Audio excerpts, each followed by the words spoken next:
Hey, what's going on out there, guys? Welcome to another Addicted Fishing podcast. Unfortunately, I am sitting here alone, essentially, just because we're missing our addicted brothers. Jordan's out on assignment. Marlon is doing Marlon things because he's the busiest man on the face of the earth. But I drug in a couple of my buddies here. We got Patrick Gaffney in the house and Brandon Powers, a couple guides here locally in Southwest Washington, and we're going to do some steelhead, a little bit of steelhead talk because we got some real important things coming up this Monday. In fact, so important that Patrick even tried to get on that group, but was denied. And then we got some Springer talk. I got these guys in for the live feed tonight. If you guys haven't checked those out, be sure to head to our YouTube channel. Check out the live feed from this Wednesday. Oh boy, what's today's date? The 16th, because we're going over some spring Chinook rigging. And then, of course, always on Wednesdays, the Stay Fishy episodes. Stay Fishy Adventure episodes are out on Wednesdays too. So busy ass day. What's going on, gents? Not much. Living the dream. Another day. Well, you're not steelheading right now. No, a little bit. Taking it easy. Selling bait, working on the herring boat, getting ready to go catch a salmon, a little bit of everything. Play with the kids, all that.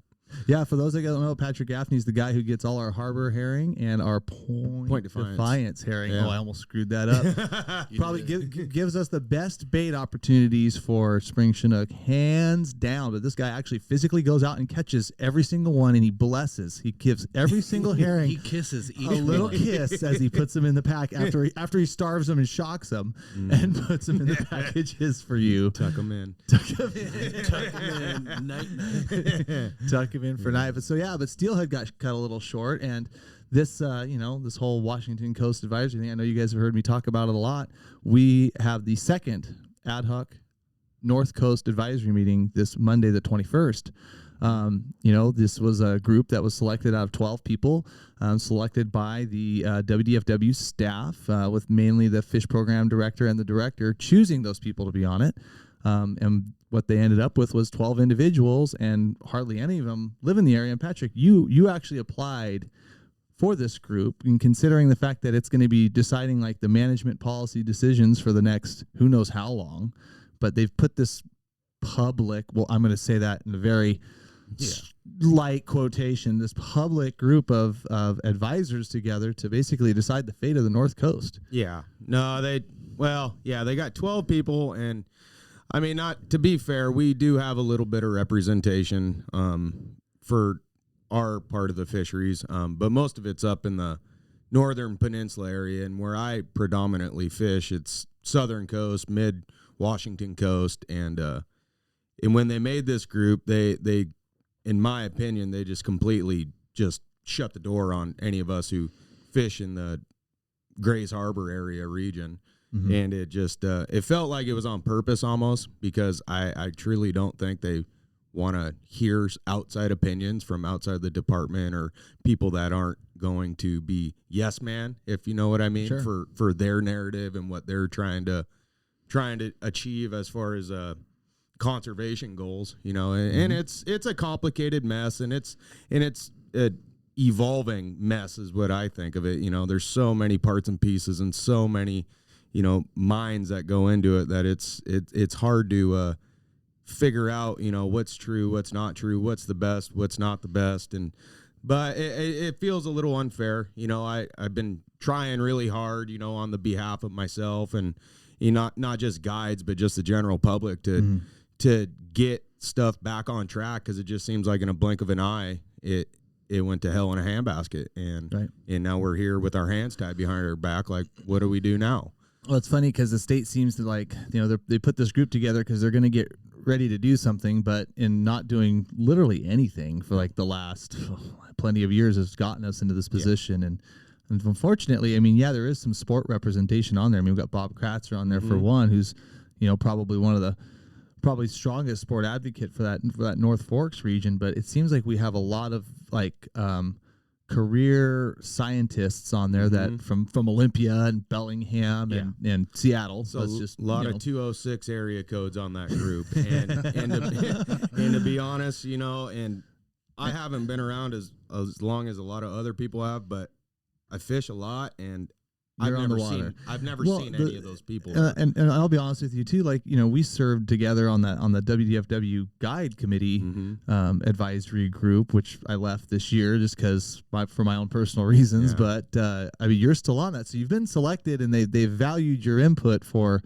some of these things. But then, of course, when it comes to steelhead, it seems like need not apply. Yeah, no, I mean I truly, honestly believe you start speaking your opinion and you start saying the truth how it is. And a lot of people in not just political positions, but guys who are having to make decisions, they don't like that. They don't like upfront, honest truth, and that's sometimes one of my downfalls. But it's just how I am. I'm just gonna call it out. Nothing wrong with that. No, nothing. Well, let's be honest with you guys. Like, we're talking springers tonight, but I didn't want to take too long. But what we really need you guys to do is there's been a push on this advisory group to actually try to eliminate like the public comment during the meetings, and then even not to even record the meetings and put them out. So we're trying to basically we need more public involvement. I've said it from day one. If you guys have an opinion on this, and basically the reason why Patrick, his opinion and my opinion, and like many other realistic, steelhead anglers, especially that don't live on the North Coast, we see what works and we see what doesn't. And when we talk about what works, it's promptly shot down by these organizations that are seeking grants and seeking funding, for problems that they then receive money for to study to death. And that's really ultimately what it is. So we need you guys to head over to the WDFW page, voice your opinion. It's on there on the Steelhead Ad Hoc Advisory. If you type North Coast Steelhead WDFW, the page will pull right up. And we need some more involvement. We're giving you guys some updates on that here as we go. Yeah. So steelhead season's over. Have you even gone springer fishing yet? I have not. I'm eagerly getting ready to. I'm just tying up some loose ends on the home front, and I have a little bit more steelhead fishing to do. I got a couple more trips I got to run, and there's still some opportunity around in it. Opportunity. Yeah. Don't you love that word? That word just makes me, whenever I hear the state say it, it makes me cringe. Yeah. There's a little bit left to do, and there is some fish around, and there are still bright fish coming in and stuff like that. But I'm probably gonna start about 25th of March and go twirl little shiny herrings around and drown them. Yep. That you put right to back bed. where they came from. Yep. Right. It's kind of a satisfying thing, you catch your bait and then you catch a salmon on the bait that you caught. So there's something cool to that in my mind. No, don't you feel terrible? No. Killing more fish to kill more fish. No. Well, Brandon's been doing some springer fishing. He's actually been doing some springer catching.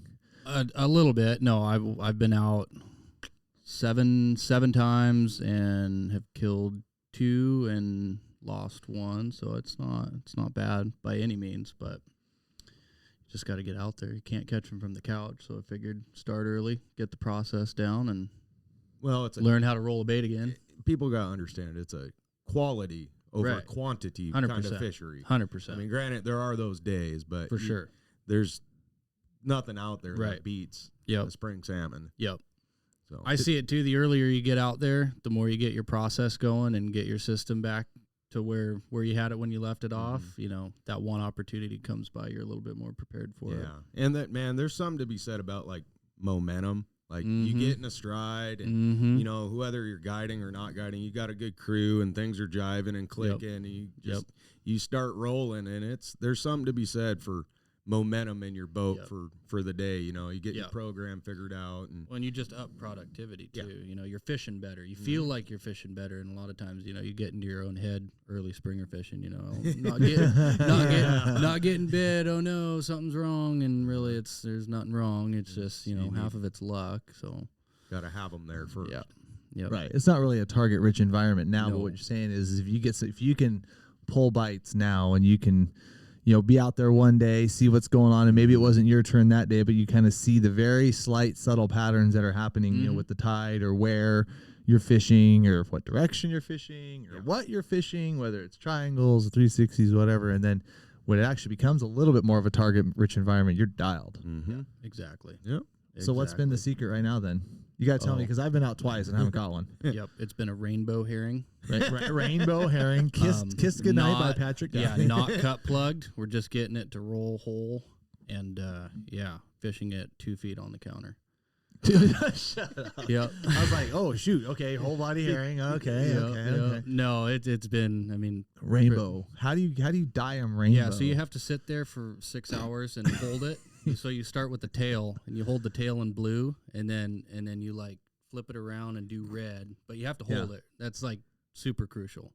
And then and then you and keep in mind, guys, this is coming from a guy that's color blind. Yeah, no, so he doesn't know what color they are. Pretty colorblind. It's pretty awesome. But then you like fold it in half and dip it in the jar, so you get like blue, chrome, and then whatever color. You know, I don't know what colors I do because colorblind, but it works. Okay, I know we're joking right now, but this sounds really stupid. But I used to take some herring that I would brine.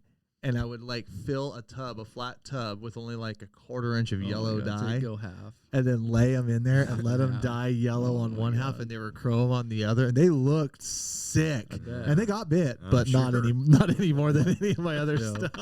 But man, they look cool. They're like blinking chartreuse and yellow. But so. Yeah. But no, I mean it's been the normal stuff. I mean, drop it to the bottom, make sure you got a good roll, and let her go. Let her rip. Let her go. Yeah. Has there been a lot of guys out? There's been, I mean, for mid March, yeah, I'd say so. I mean, today in a particular troll, there was 12, 15 boats. Yeah. It's just nice to see. Granted, I mean, with the way things have been, gas prices, all that, it's just nice to see people still adamant. And want to get out and actually go after it. Yeah, it's been good to see. Well, right, because like I fished yesterday on the Columbia. There was. Well, Brandon was out there for a little bit, and myself and like one other boat, and then there was nobody. And I was literally going like, "What in the heck is going on?" We had good temperatures. Yeah, is it closed? Whoops. No, I would hopefully not do that. But I was wondering where's everybody at. And I mean, because even with it being March 15th, 16th, there should have still been 15 boats out in that big, gigantic area. Yeah. And there was nobody. And I think a lot of it's reports and stuff, people waiting to kind of get out there, but it's like, or if they're picking days because they're only gonna want to spend so much chasing a ghost or a unicorn. Right. Yeah. They're biding their time, conserving their energy for when it matters, maybe. Yeah. I know there's a few getting caught, but I mean, I think it hasn't been like so good where it's like concerning that the quota is going to get caught prematurely. Oh, no one's out there. Exactly. No. So I think we're looking good for that at least.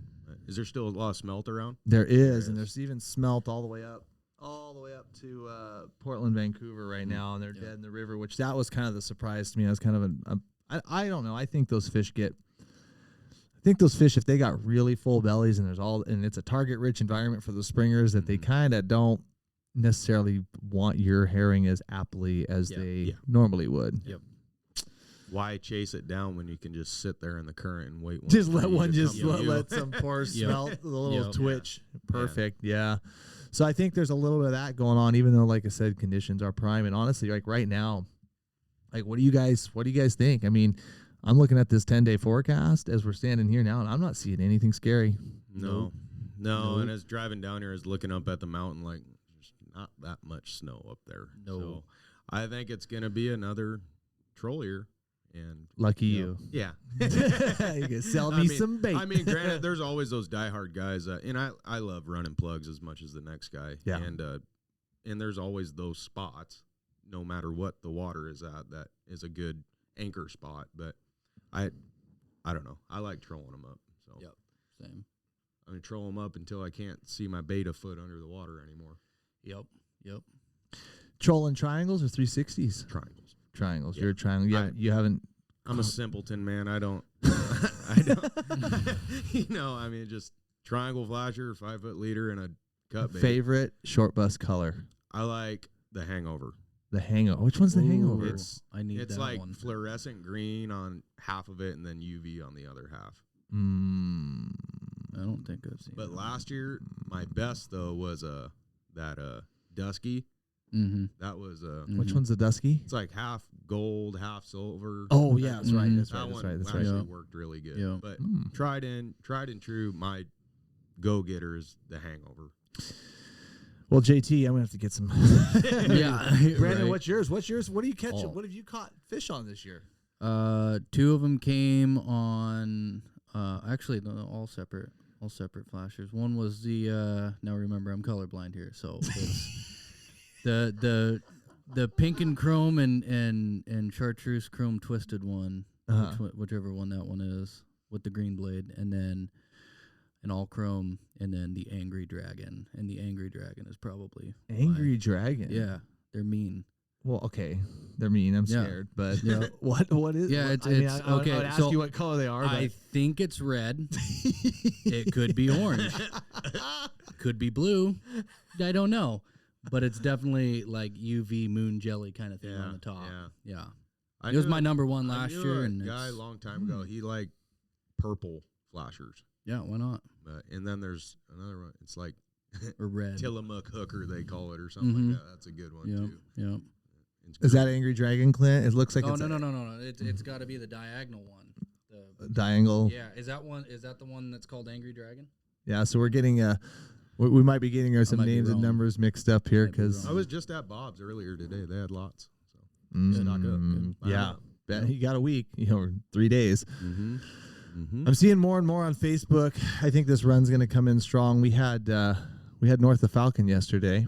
You know, for those guys that are looking a little further down the pipe for salmon, and unfortunately, they didn't come out with any management plans or ideas for us. And usually, they kind of have that on the first meeting, and there was nothing there to talk about other than us discussing our restraining factors, our way to control the fishery and control the tool take was up for discussion. Yeah. I've heard so many bogus ideas. I mean, there's diehard buoy 10 guys wanting to hatchery only, blah blah blah, you know, or just it's a mess. It's a mess. it's a mess. Like, well, we got some fish coming back this year. we got fish, and it's, you know, and they always seems like right now. I mean, we're going into our possibly 3rd year of La Nina. Yeah. Like, let's look down the pipe here. Like, when was the last time we had this? 13, 14, and then 15's when the blob or whatever came. But right, it's the same ocean conditions, if not better. if not better.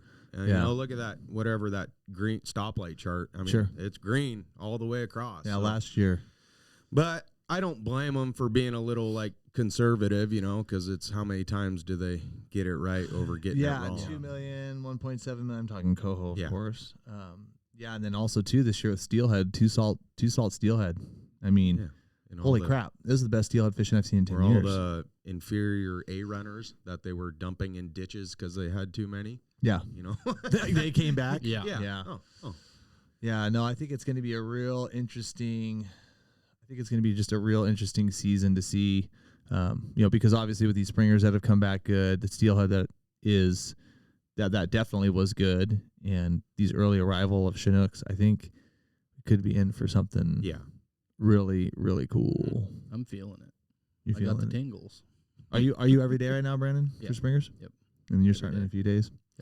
I start on the 24th myself, but I'll be out the next 2 days too. Yep. Just I need to finally maybe actually get off my arse and kill one.